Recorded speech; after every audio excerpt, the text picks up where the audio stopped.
This is Kenneth at the one and only Fanatic Cigar House in Lodi, New Jersey, here with the Cigarians, presenting tonight's burn. Let's smoke.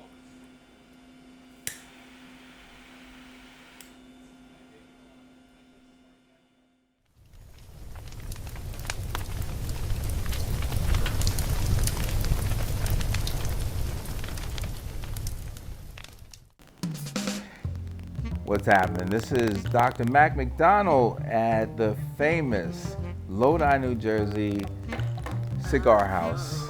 Fanatic Cigar House has been a place where we've been able to come together to bring people that are connected by cigars.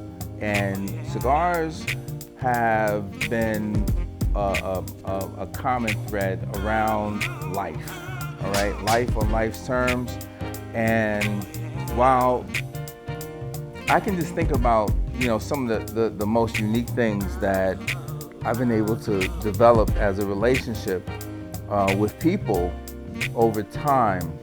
And tonight is a very, very, very, very special show where we have a group of advocates, progressive,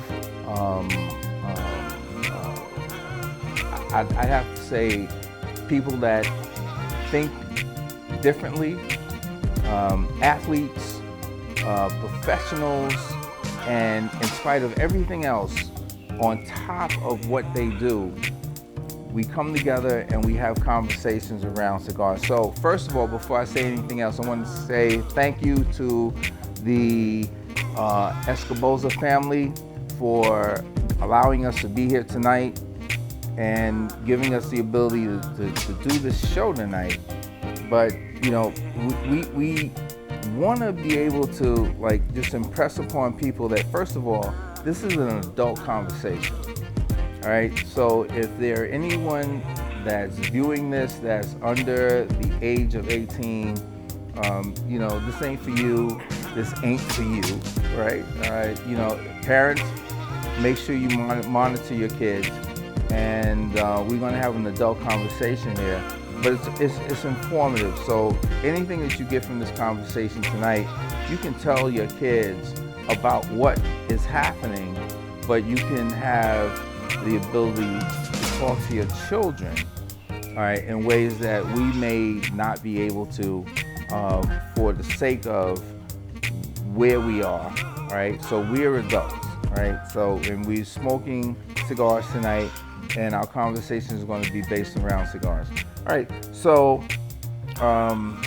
just wanted to have that little disclaimer.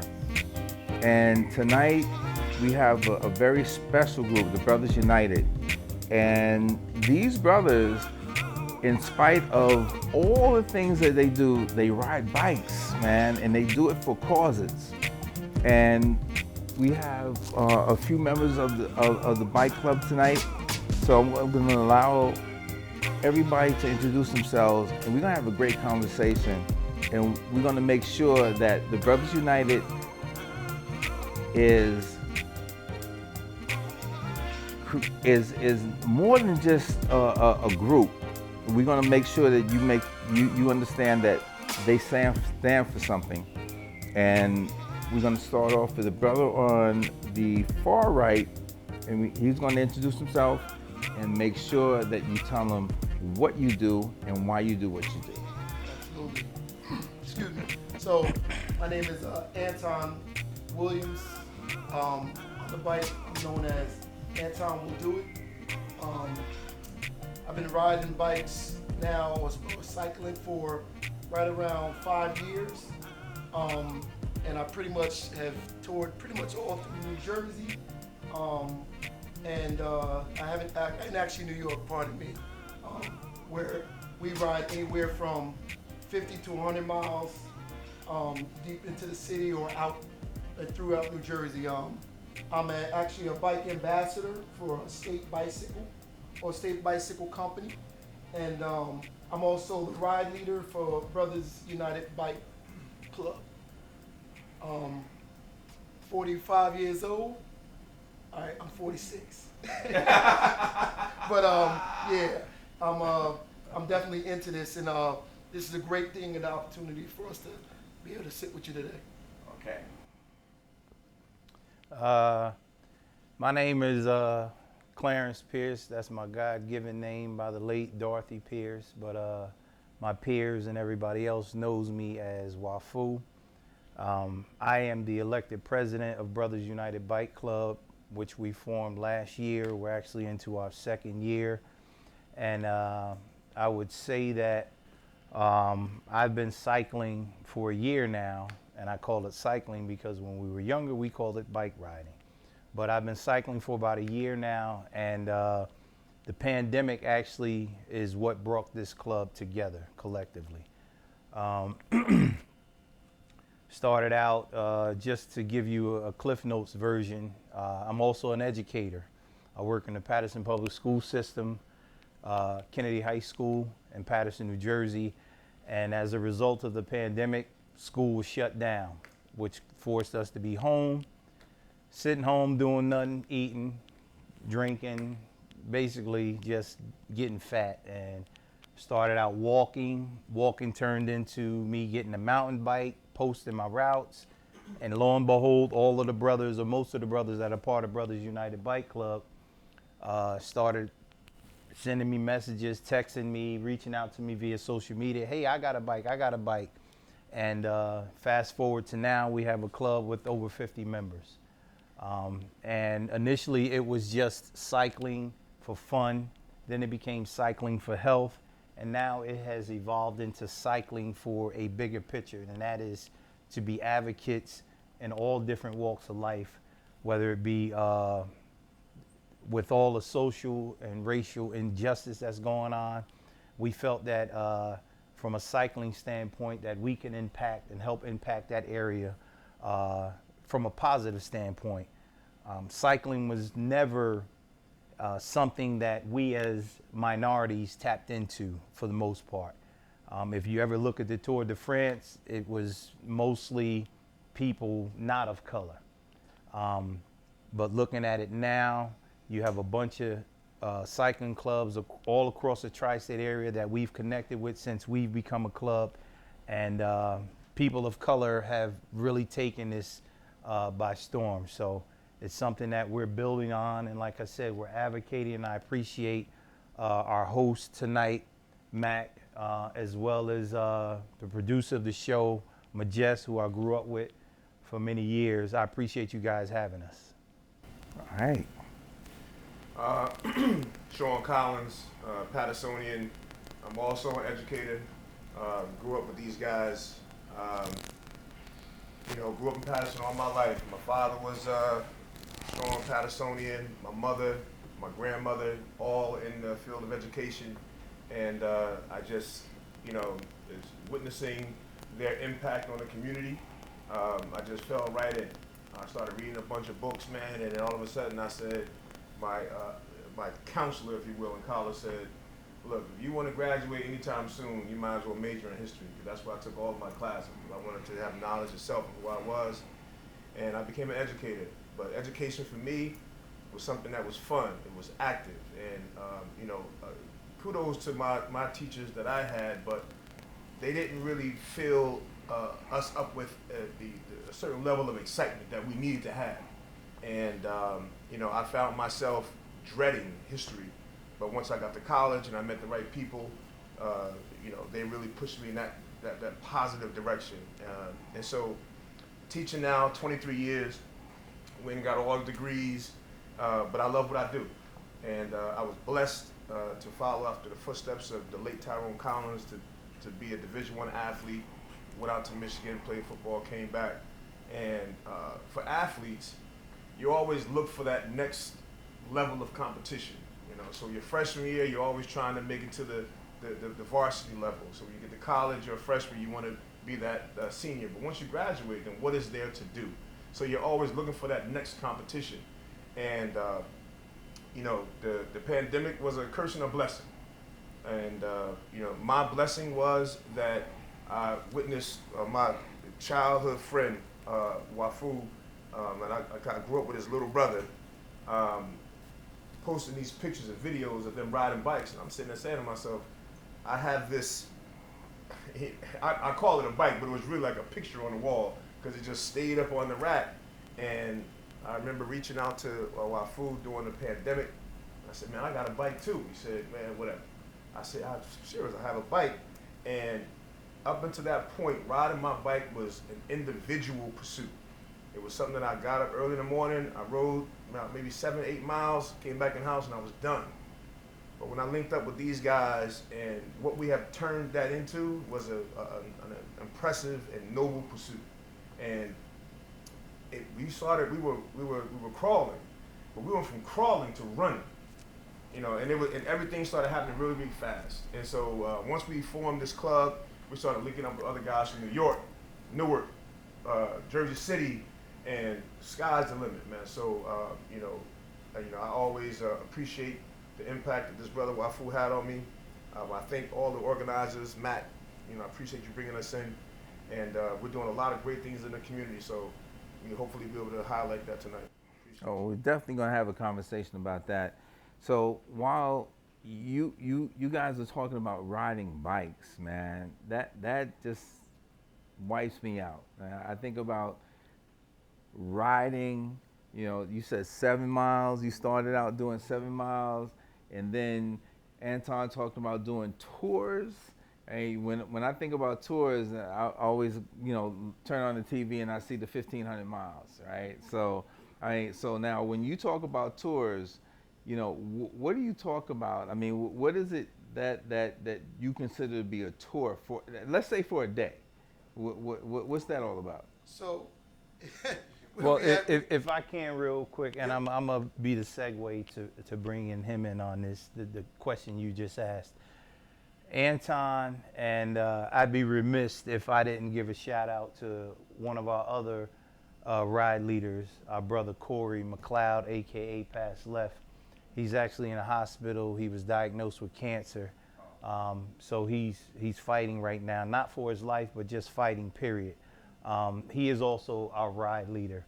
And the two of them collectively, when we go on these bike routes, wherever it may be, they design it. You can put it in any type of navigational app that you have on your phone. That shit don't matter. These two have taken me places on a bike that I never thought I would be. And I remember for his birthday, we did a trek. We started out at Ridgewood Duck Pond, and we set out to do 50-something miles. We rode from Ridgewood Duck Pond up to Nyack, to Piermont, to what they call the Mario Cuomo Bridge, but it's the Tappan Zee Bridge for me. Right. And we rode all the way across and back. The Tappan Zee Bridge is 3.5 miles each way. Mm-hmm. But I've done those routes in cars. Never imagined that I'd do them in bikes. Mm-hmm. But that's all a testament to Anton and Corey. So with that said, I'll leave that for Anton to elaborate on how they design these routes. Yeah, so it's funny because for my birthday, when I turned 46. Now, how old are you, I'm 46. I said, you know what? For my birthday, let's roll 46 miles, go where we gotta go. So I hit up Pass Left, Corey.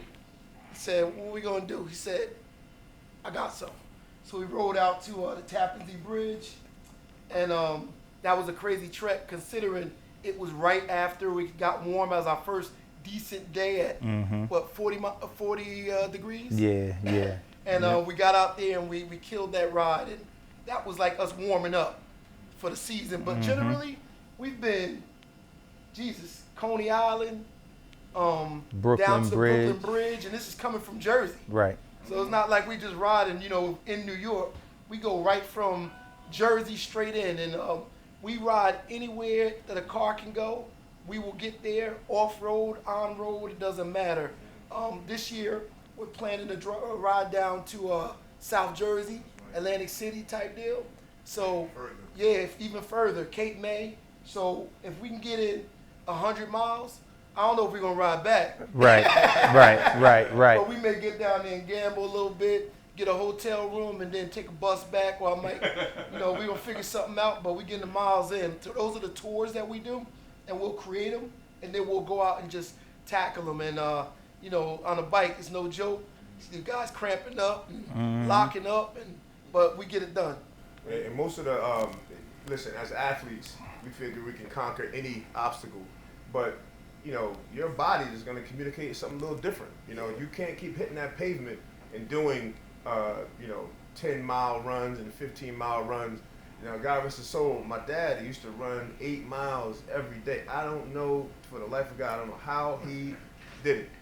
Up into his 40s, until he passed, he was still running upwards of 8 to 10 miles every morning. I don't know how he did it. I tried to do it. I gave it a good effort, but my knees kept getting swollen. So I said, okay, well, Doc, what should I do? He said, get on a bike.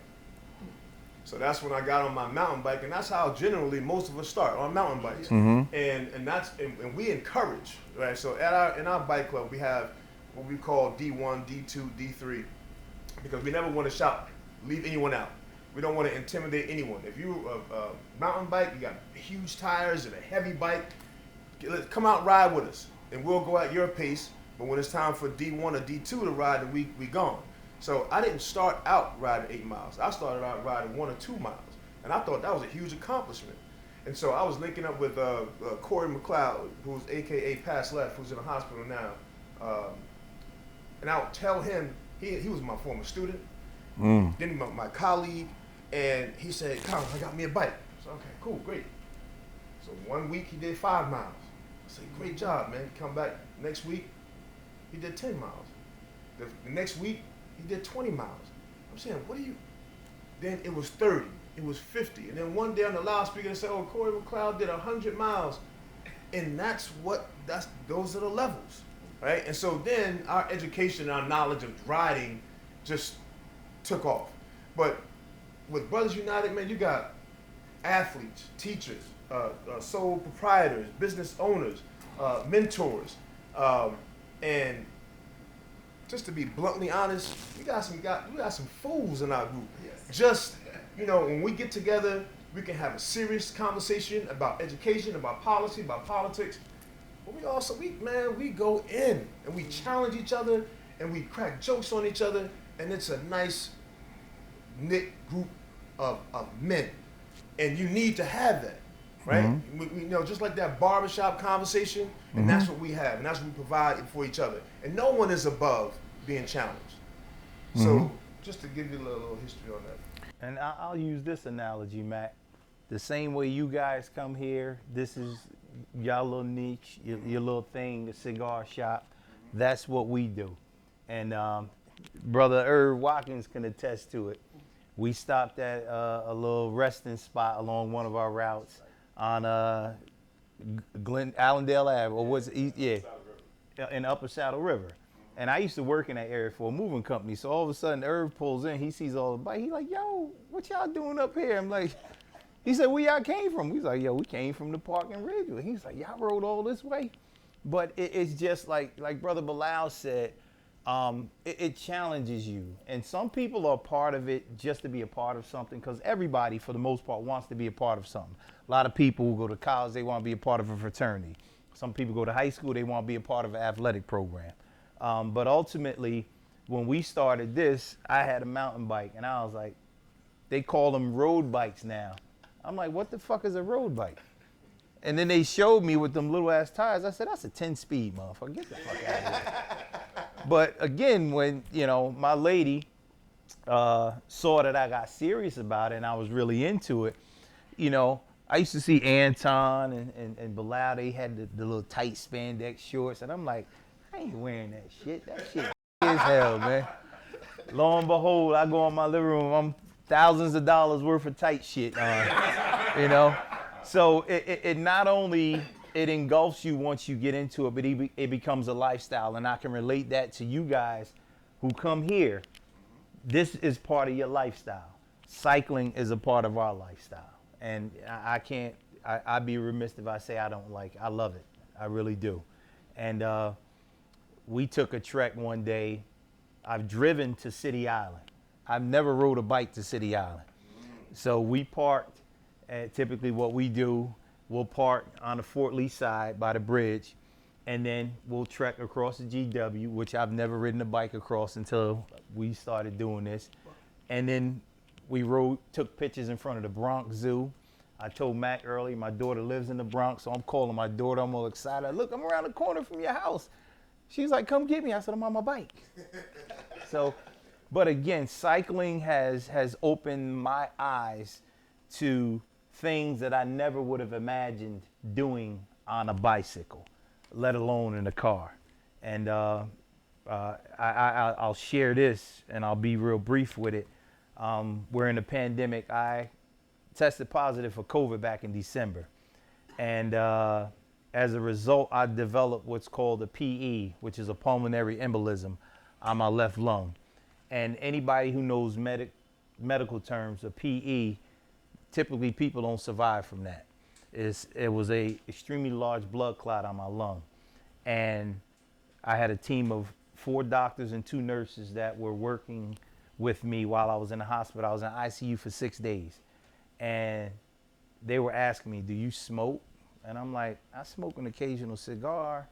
Have you taken any international flights? Because I don't know if you guys are aware, if you ever travel internationally, you have on a flight longer than 6 hours, get up and walk throughout the cabin, because blood clots form when you're sitting for an extended period of time. And the late John Singleton, who was a great producer of movies, that's how he died. He was coming from an international flight, blood clot developed in his leg, went up to, I think, his heart or his brain, killed him instantly.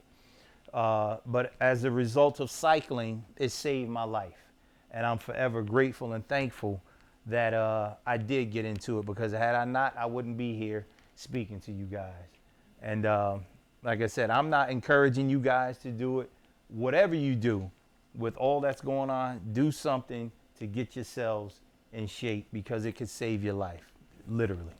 So there's a very serious health aspect to this. You know, while Absolutely. we are talking about recreation, you know, I think that the ability for folks to consider health, not just recreational, but for life, you know, to be better, doing whatever we do. All right. So, you know, I share with you that I had bilateral pulmonary embolism, and while I was, you know, in the hospital, you know, I was going through life, right? Just trying to figure out, you know, what the hell happened? You know, why am I in this situation? But again, international flights, all those things, you know, just kind of amounted to me going through this situation. So, you know, it made me smarter. It made me get involved with my health a little bit more. And as a result of that, you know, of course, you know, riding, you know, I've always been, you know, athletically inclined. And the thing that impresses upon me about what we do, especially now, we sitting around, we smoking cigars, and we having conversations that are intimate conversations, and normally this kind of thing would not come up. You know, you're talking about what happened to you, but we feel comfortable enough to say, listen, you know, we live a day at a time, right? And there's certain things that we go through that we may be able to help you with, right? Along with that, we say, well, we have another part of our lives that we share a certain commonality with. If it's business, if it's work, if it's, you know, for me, I'm an educator, and 2 of you sitting here are educators. And while we having this environment, and we're sharing in this environment, you know, we learn about each other, and we develop a certain camaraderie, right? And that camaraderie gives us the ability to have a different kind of relationship. So now we can be outside, we can be on the street, and we can see each other, we give each other the high sign. That high sign is that connection. The high sign says, yo, you know, we connected one way or the other, right? And then when we see each other, we know what that's all about, right? Anybody else may not understand that, right? So I think that while we are here tonight, we can talk about what you've done and what we do as work and so on. We can talk about health, but the thing that drives our commitment to do whatever it is that we do puts us in a place where we're different from a lot of people. What drives you guys to ride 50 miles?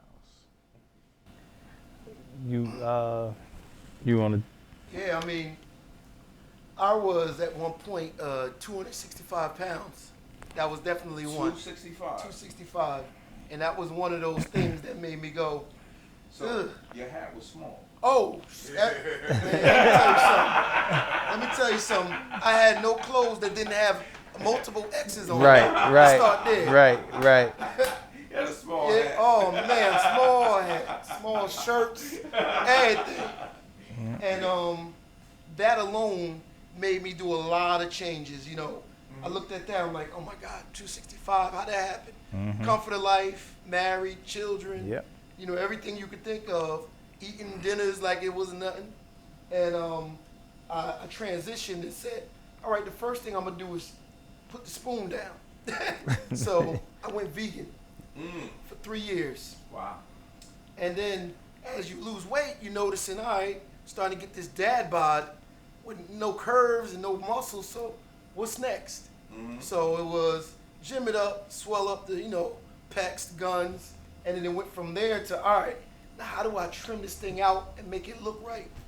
And like, I'm buying a bike. So I ordered a bike, and the bike was actually, it's funny, because actually my best friend, Bernard, his wife actually has the bike. That's how small it was. I just ordered it, not knowing what bike size is nothing. I ordered this bike, and it was 26-inch bike or something like that. Now, my bike right now is 56, to give you an idea. So, but I rode that bike for 10 miles. I had scoliosis by the end of the ride, but I was doing it. So weight and age and trying to outlive, you know, my body getting, you know, looking bad, changed everything. You know, and I can say today I'm 207 pounds, which I weigh myself every morning, and I balance out. I'm now pescatarian, so I eat fish, non-dairy, and all those things. And you know, I've never felt. I feel like I'm still like 21, and that's based on that taking all the weight off my knees and everything. And that bike contributes to all of that, because literally, I watched the entire club lose 20 to 30 pounds last year. Wow. Trim, everybody's looking like they're about to put shoulder pads on and get it in again. Right. And I also have a desk job too. I'm an executive in retail. So all I do all day is sit down, and I'm on a computer. So to get that movement is everything. So I'll pull up to work sometimes, bike in the trunk, and actually that's the other ride we do. We go from Edgewater to Liberty State Park, 30-mile clip. So I started getting, actually showing sons. How's your youngest son? Youngest son is 6 years old. He rode Drove 20 miles with us one day. 20 miles on a single speed bike. Yeah. And now every time they see us, we're going on that ride again. So it changes everything for not only us, but now we're bringing in these young boys. But that was my push, just to look better, feel better. And like I said, when you start sweating on that bike, you losing. I looked at my GPS one day. We burned, and I didn't even eat. I ate a banana. We burned 2,500 calories. One ride. Right. So that was all weight, and that's when I lost. I think I got down to 201 last year. So it's a proven thing where it's healthy. My knees don't ache. We got a little separation in my quad now, and my calf muscle. I had little chicken legs, still small, but now got some legs. My wife looked at me the other day and she's like, "You got it." Yeah, I know. Yeah. So it feels good. I think that you could probably contribute to some of that too, because I seen a change on you. Yeah. I kind of explained to Mac when the pandemic hit. I had gotten up to about the heaviest I've ever been in my life, which was about 250 pounds. And being an educator I'm in my 21st year, coaching girls basketball for 17 years. every year, as coaches, we order sweatsuits and stuff. And everything I ordered was 2X and 3X, 2X and 3X. This new wave of clothing, it's all about fitting, And I see the brother right there, he got the sweats on. I would never have worn that shit like last year. Now, that's all I order. Stuff because I can fit it. But cycling enabled me to do that. And I'll never forget, I go for my annual physical every year in January. And it's around the holidays, coaching, you don't get to cook, which I love to do. You're eating out all the time, so you're not eating right. So my cholesterol is a little elevated, weight is up. So last year, prior to the pandemic, I went for my physical, and I think I was 242 pounds. When I went this year for my annual physical, I walked in the doctor's office, and first thing he said when you walked in the office, "Oh my God, what did you do to yourself?" And I'm like, "What are you talking about?" He was like, "You look great. You lost all that weight. What are you doing?" And I said, "I got into cycling." And he was like, "Man, you look really good. Keep up the good work." And we got another brother, Silverback, AKA Larry Johnson. He was on blood pressure pills. And when he got into cycling with us, he went to his doctor, and his doctor said, "Whatever you're doing, keep doing it." And he said, "I'm cycling." He took him off the blood pressure pills. Wow. So from a health perspective, and it doesn't just mean if you get on a bike, you're going to automatically get healthy. There's a lot else that goes into it, but cycling is a huge part of why we are where we are. And I explained it earlier, cycling saved my life.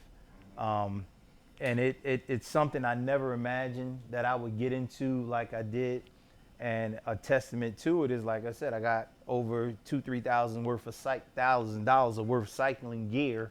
And my living room is essentially my closet for my cycling gear. But cycling, whether it's walking, I'm not here to advocate for anybody to cycle. If that's what you find you want to do and you fall in love with it, like most of us did, by all means do it. But do something, because as minorities, the things we eat, whether it be African Americans, Latinos, we eat a lot of fatty foods. And those things aren't good for us long term, a lot of salty foods. I'll be 50 this year. And I never thought, growing up the way I did, that I would live to see 50, let alone be in the condition that I am as far as health. So I encourage anybody that sees this video, get out and do something. Fanatics. Cigar Shop is a brotherhood. Mm-hmm. Brothers United is a brotherhood. Mm-hmm. We have two brotherhoods here together. And through cycling, through Fanatics, Cigar Shop, I met all these brothers most of them I've never met a day in my life, but I'm sure I'll be back. We've met other cycling clubs through cycling, and we've networked in all different areas, whether it's education, we've met lawyers, we've met doctors. We have a sister club called Sisters United who, she left, Sister Candy, she's one of the members. We have nurses, we have lawyers that are part of our sister club and other clubs.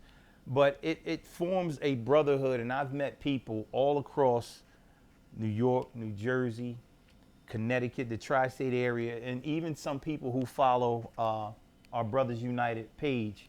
If you guys get a chance, just follow our page on Instagram and Facebook if you have social media. Brothers United is all one word. Anton and my brother Bernard over there, they're in charge of our media. But we have connected with so many different people, and it has allowed us to network on so many different levels because of cycling. So I'm involved with social justice, and just so happened that on a couple of occasions, you guys were there.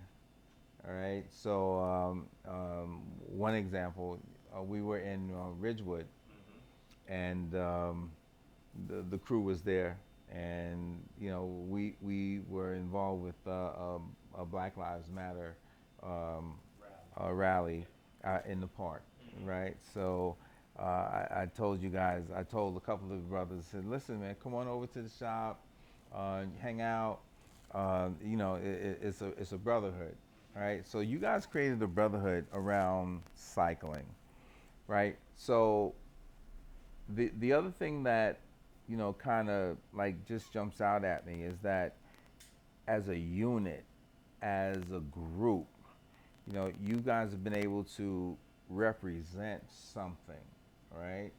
Right, as an organization, right? So besides the health aspect of it, what is it that the Brothers United represent as an organization? So I need to have that, out to the public. So you guys got to tell me, when we look at the logos, when we see the bicycles, it's not just about health, it's about the unity, but what is it that Brothers United actually represent? Well, again, the health aspect, major. A lot of us came out and just our competitive nature, riding. And then we started hearing about other clubs in the city and all throughout New Jersey. And so we started attending different events. And if you remember, right when the pandemic hit, a lot of social injustice issues, police brutality just kind of skyrocketed. And it's something that I cover. I'm a history teacher. I teach these things. And, we talk about the evolution from slavery to Jim Crow to, civil rights movement. And then, the country being kind of skeptical of how fast civil rights was changing society. And so then they started dialing back on the accomplishments of the civil rights movement. And then we get into this whole arena of mass incarceration. And so the mass incarceration kind of led to, this upscale in police brutality. And so we found ourselves creating this club of athletes and entrepreneurs and just guys that grew up together. And then we started saying to ourselves, man, we really have a platform here to discuss meaningful issues in the community.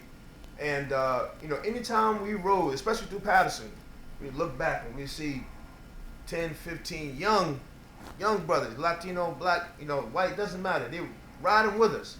And sometimes they would stray out into the middle of the street or, because that's what young people do. They take risks and chances like that. And so we would sit them down and say, listen, we don't do that. This is what we do. And they would fall right in line. And we realized that, man, we really do have an opportunity to have a great impact on the youth, on a great impact on each other. And there was a situation where a young kid was unfairly treated because he didn't have a helmet on. And I'm sure that there may be some other issues in Ridgewood. And Ridgewood is a city that I spent a lot of time in, 25 plus years coaching in that community. And I was surprised to see that this would happen with the Ridgewood Police Department. So we developed a social media page, and the organization invited us out. And we went out to Ridgewood, and we're on the mic. Wafu and I we were discussing social issues, and we realized at that point that we are on the precipice of something very, very serious, and we have to be very mindful of what our mission is, what our vision is, and we said, listen, we want to be conscious. We want to be conscientious people of color. We don't, our organization is mostly people of color, black and Latino, but we don't discriminate. Again, if you want to ride with us, we ride. But then you have to understand that we have a social responsibility. So, we're volunteering, doing things for kids. We're doing trunk or treats. We're doing things, handing out gifts. Whether you believe in Christmas or not, we're still handing out gifts because we realize the power and impact that has on the community. And a lot of the money, that funds, just came out of our pocket. We say, hey guys, look, let's all put together $20 and let's, do something in the community. And so as we began to take that mission and vision and meet other clubs, we would share with them our mission and vision, and it became their mission and vision. And so we put together an inaugural ride last year. We had over 500 people on bikes. It probably surpassed maybe 600, 700, 800 people at the park. But just riding through the city of Patterson, we had over 500 people on bikes, women, children, elder, young, road bikes. We had little kids, 4 and 5, 6 years old. So we realized that we were onto something major, and we were highlighting a lot of the police brutality, and we used it as a platform to let our youth know that you have all this energy and you want to ride, come on, let's ride with us. You want to gun it, you want to go 20, 25 miles an hour, we can do that too. All right? And they were not only impressed, but they looked up to us and said, you know what, you got that. And they called us OGs. But at the same time, we had to let them know that there's a conscientiousness that we need to raise you guys up into, man, because we want to pass this on to you guys. And it's something substantive. The raising of consciousness has been a cornerstone of organizations like this, right? We want to be able to make sure that that's very significant in what's happening in society. More than anything else, the social justice movement, we can say social injustice movement, has spawned a need for an awareness in many different ways. Social injustice as far as health, social injustice as far as education, social injustice as far as housing, social injustice as far as economics, and more than anything else, we have social injustice because of the way we look.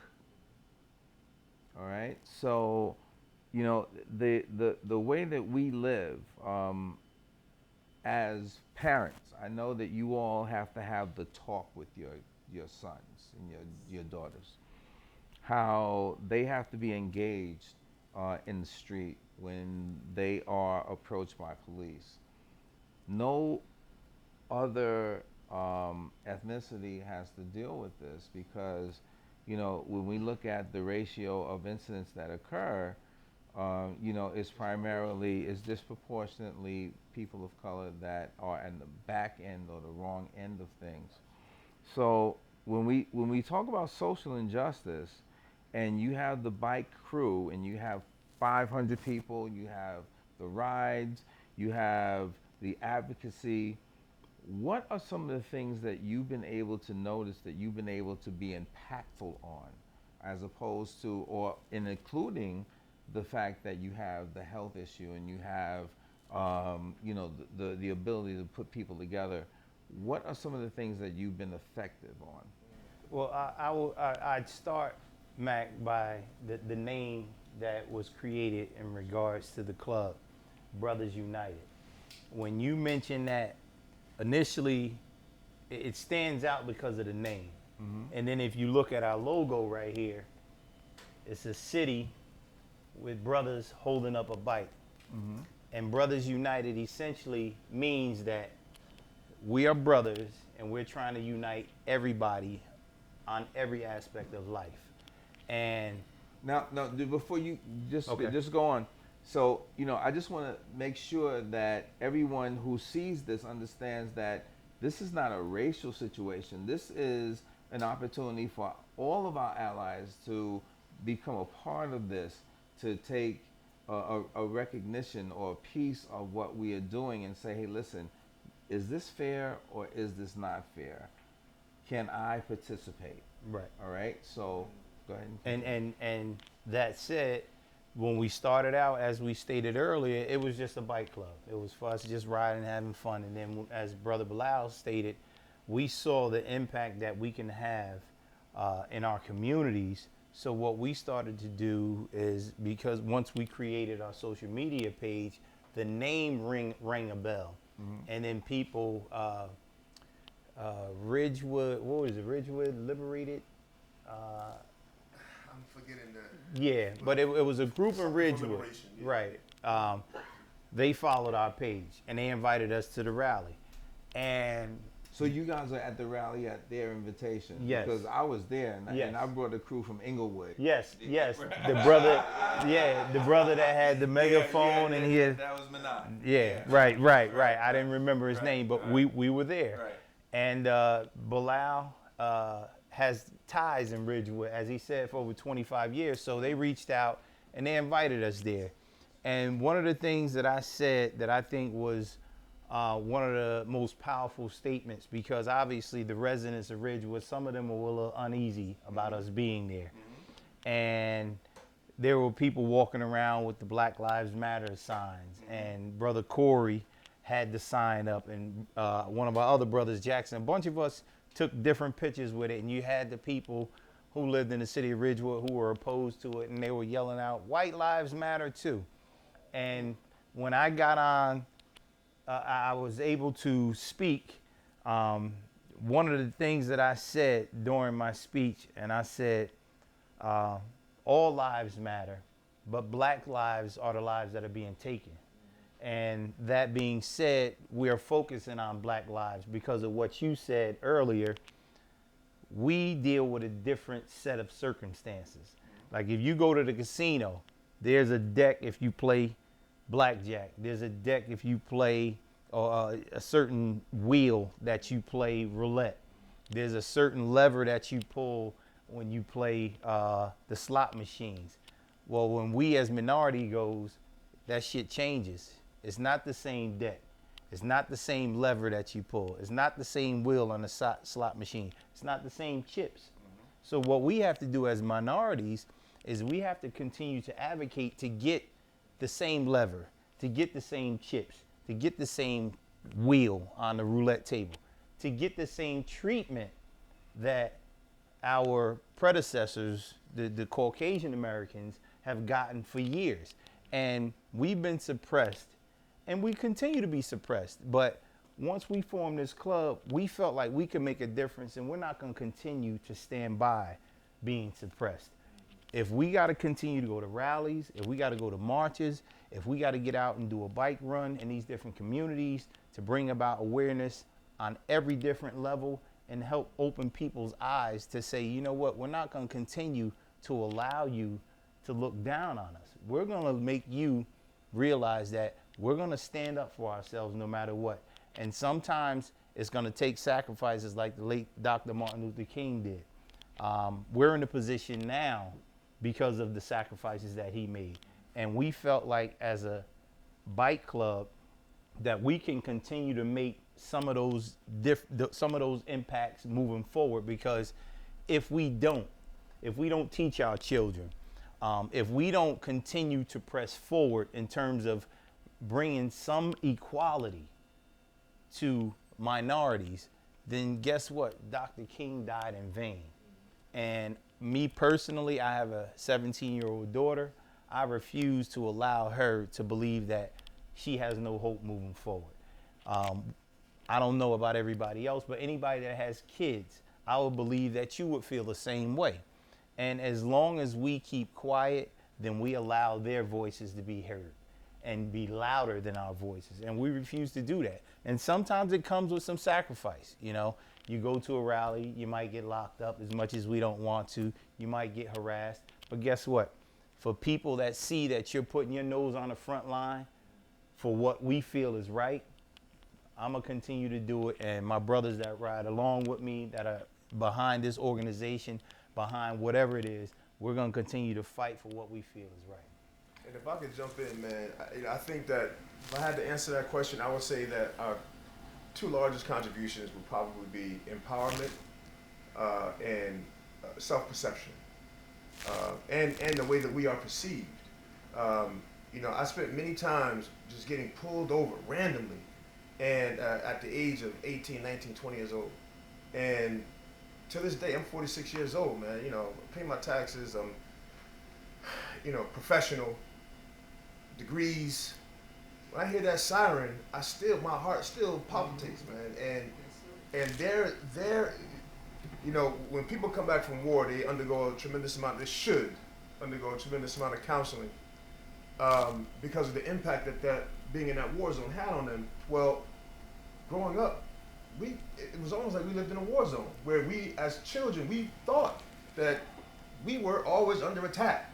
You know, when you're driving to play basketball in a neighboring community and the police officers driving the opposite direction and they do a U-turn just to pull you over.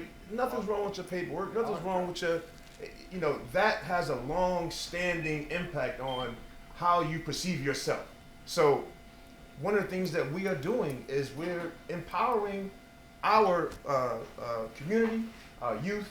Come ride with us. There's nothing greater to respect than a person that's on his bike, on his cycle. He's going uphill and he's moving. You see the sweat just pouring off. You can't do anything but respect that person.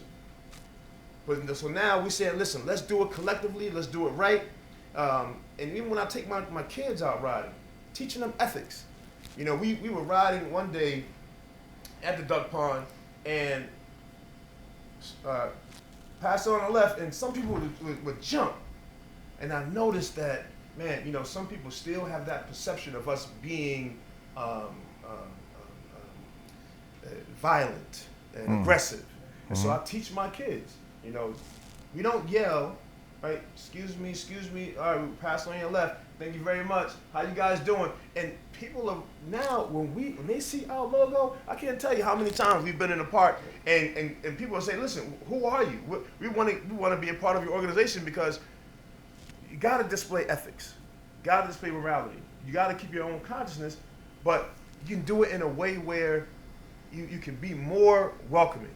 And so now when police officers see us, they know our logo. When you go to different cities, they say, oh yeah, I seen that logo. We have guys that travel to, Texas and Florida, and they heard about Brothers United. And that's a testament to, what the things, the ethics and mores that we espouse. And when you come into our club, you don't just become a member. We have to have these discussions, man, and we have to go on a few rides and let you know how we do things. Now we're gonna get it in, right? Because that's our nature. That's what we're gonna get it in. But man, there's a whole lesson, man, that we try to bring our peers and the youth into. And once you get into this groove, man, it's a beautiful thing. It's a beautiful thing to share this experience with so many other clubs that feel the same way. And so we're also talking about, I haven't been able to put it into formation yet, but we want to create a federation of different bike clubs, and what are we doing? Look, we want to come and support your events, you come and support our events, but when you have social programs, we want to come and help. We have rallies, we want to come and support and speak. And that's one of the things that we do. So one of the reasons why we had so many people turn out to our inaugurations, we were driving all the way to New York just to participate in other bike rides. Wow. So that's just a testament to the impact that we have and, our mission and our vision. And, we're gonna keep this thing going, see how big it can get. It's bigger than bikes. I can go on for 2 or 3 more episodes with you guys, and I'm very impressed about what you have done as an organization. I applaud you all, and I want you all to continue the work that you're doing, because while you want to have the federation, while you have 500 guys riding around with you, that means something, right? You come together, you have that common thread. And when we started off the show, we talked about coming together in Fanatic Cigar House in Lodi, New Jersey, right? The famous Fanatics. We have a common thread. So now you guys are smoking cigars, right? After having a long bike ride, you're riding 60 miles, you're coming in, you're stretching out a little bit. What kind of cigars you like to smoke? Well, me personally, as I stated earlier, I've been meaning to get here for over a year. Brother Rogers, Rodney Rogers, as y'all know him, I saw on his page that he smoked. I saw Irv. I've known Zoe for a minute, and I know he smoked. And again, I was never a smoker. And I'll share a story with you guys. When me and my lady met 32 years ago, our lives took different paths, and we reconnected over 7 years ago. So one of the deal breakers was smoking. If you smoke, we done. So I always thought that smoking cigars was one of the coolest things you could ever do. I just hated the smoke. I really did. But one day I decided, we were after a bike ride, and Anton, who usually, and Bernard, who usually have the cigars, I said, fuck it, I'm gonna try a cigar. And I actually liked it. It wasn't bad, wasn't bad at all. So I am literally the definition of a social smoker. And when my definition of social might not be some of you guys' definition of social, but when I say social, I can count on one hand how many times I smoke in a year. And when I walked in tonight, first thing Rodney said was, yo, what you smoking? I was like, nah, I ain't gonna smoke, Rod. He was like, what? I've been trying to get you to come here for a year, motherfucker, you ain't gonna smoke? So it's sort of, and I wouldn't say it's peer pressure, but I felt like, you know what, I'm here. I did promise the brother I was gonna come hang out. I know Majest damn near all my life. We grew up in the same projects. I see he smokes stogies every so often. So I was like, you know what?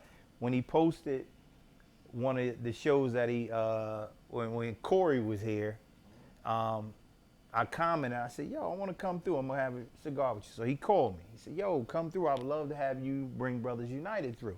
Right. And Anton, who's an avid smoker, Bernard, who's an avid smoker, Bilal, who's an avid smoker, I brought them with the limited space. And I felt it was twofold. It was necessary for us to come because the brother invited us. And it was twofold. It gave us an opportunity to connect with some other brothers that we had never met. And I'm appreciative, and I speak on behalf of Brothers United Bike Club, of the opportunity to come and, one, support your business, two, to network, and also to bring about different aspects of awareness in regards to what we do as a club. For all you cigar smokers, make sure you come check out Fanatics Cigar Lounge in Lodi. Nice, quaint spot. They got a bunch, as you can see, a bunch of different cigars. But I just think this shit is cool as hell.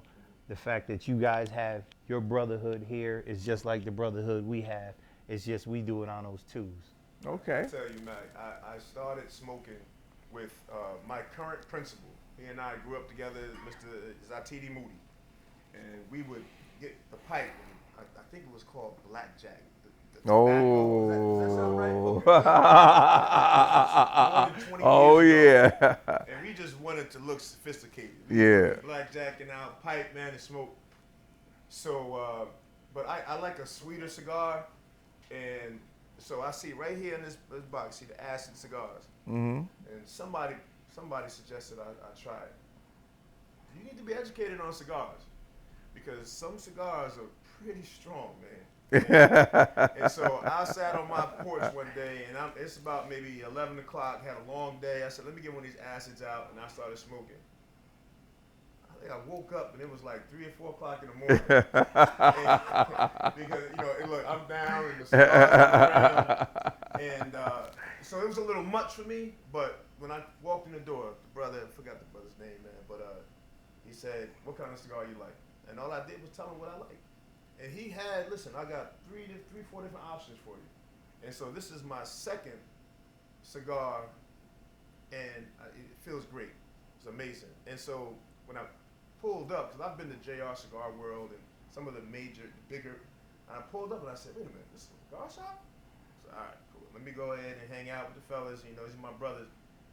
And I just can't tell you how impressed I am about the selection that you guys have and what you guys been able to do in this space. And so my cigar of choice is acid, but it'll put you on your ass. So I would suggest, when you come into a cigar spot, talk to the brothers, man, and let them know, that you are a beginning smoker. That would be me. Look, I was telling him, bro, I said, listen, we better start this interview quick because I'm starting to feel kind of nice right now. But Anton and Bernard, these guys are our cigar aficionados. So Anton? So it's funny, when I first picked up a cigar, actually I did the pipe thing too, but I used to go into the bodega Oh. And be like, let me get a Dutch Master. And I'm walking around with this Dutch Master, and I'm like, man, these things are delicious. And an OG smoker said, man, that's garbage. And I'm like, really? So they put me on to, finding things and started going to J&R and bigger places that had a collection of cigars. But I remember going from Dutch Masters and White Owls to Backwoods, and people say, you gonna open that up and put something in it? I said, no, I like the tobacco. But when I finally jumped into cigars, my father's was one of the big brands. Love it, still love it to this day. Every day I smoke cigars. Literally, I wake up, I got an ashtray in the bedroom, and I have a humidor in the bedroom, and my wife think I'm crazy, but I light up, and I'm sitting on the toilet. That's a real story, man. Right. Then I come out, put my shirt on, threw the cigar through the shirt, literally. But that's my start of the day. But when I need a cigar, like when I want a great cigar and I walk into this place, I'm like, let me just ask. Yeah, they're Arturo Fuente Añejo, and they say absolutely. And a little tear trickled down the side of my face. I tried to front like it was. I wasn't that impressed, but man, oh man, I just had one, and I'm gonna be here. I'm gonna be pulling up for those regularly at this point now. And Toro Fuente Añejo was every day. Oh, but I won't even lie. That tobacco every now and then when I want to have a backwood. This is like a backwood. That tobacco is real good flavor cigar. That's where I go, which I did both Toro Fuente Añejo and the tobacco to back it up. And if you follow his page, he is on the bike doing like 15, 20 miles an hour, filming, smoking a cigar, literally. And I'm like, sometimes he'll come flying by me, and I'm like, this nigga is crazy. Because again, I've ridden bikes with no hands on the handlebars, but as soon as I hit a bump, I grab them fucking handlebars. Anton. Yeah. So, you know what? This has been a great show. And I'd like to, just applaud you guys for all the work that you do. Again, we have a common thread. We're a brotherhood, and you have a brotherhood that's organized in a certain way, and you focus on cycling. But, beyond that, I've had relationships where I've met doctors, lawyers, I've met educators, I've met different people, but we all have our lives outside, but we come and we gather as a result of having a brotherhood with smoke, right? This leaves me, I'm at a point where I don't even want to end the show, but, we're at a point now where, I'd have to say I'd love to have you guys come back again, all right? After, some time where you've been able to have another 300-mile ride, and have Anton smoking with no hands, and again, the advocacy is really very important. I'd like to have you come back and give us an update on some of your adventures that you've been able to have. All right, and with that, I want all of the viewers to recognize the fact that we are coming together, and we're not just Brothers United. We're not just advocacy. We're not just a social justice movement. We're more than that. We have a lot of diversity, and as our episodes continue, you'll see the kind of diversity that we have. We're here at Fanatics Cigar House in Lodi, New Jersey. And with that, this is Dr. Mac. I want to say peace and see you in the next episode. Peace. Hey, and listen, yo, this